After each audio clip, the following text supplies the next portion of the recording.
Didn't expect that. Non-fiction. I joined the army in the early 70s, did my basic training near Wagga, then transferred to Corp training. The next course wasn't starting for about 5 months, so I was temporarily attached to the base maintenance crew. Life was pretty easy, we definitely weren't overworked. A corporal in the crew spent all of his time making a beautiful decorative brass cannon. It was quite large and very beautiful. With all the time on his hands, he made sure that the cannon was fully functional. When it was finished, he decided to fire it, just to see what happened. For context, we were in a back corner of a tin shed that covered about a hectare. It was big, housing tanks and APCs. He put the cannon into a vise and poured what seemed to be a large amount of gunpowder down the barrel. He then put some material into the barrel and pushed it down firmly.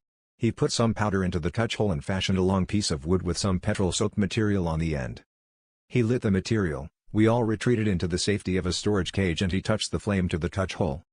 The resulting boom deafened every person within half a kilometer. I honestly thought he had started collapsing the roof of the shed.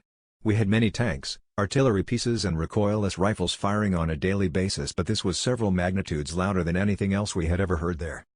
Nearly all of us stood in this storage cage absolutely stunned and a little shell-shocked.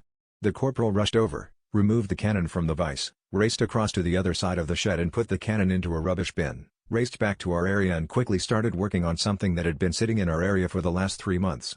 Meanwhile, the rest of us were still standing stunned in the storage cage. Eventually we moved out of the cage, but we were still standing around just looking at each other. Finally the corporal yelled at us to do something. There was never any reaction that we heard of, and we never saw that cannon again.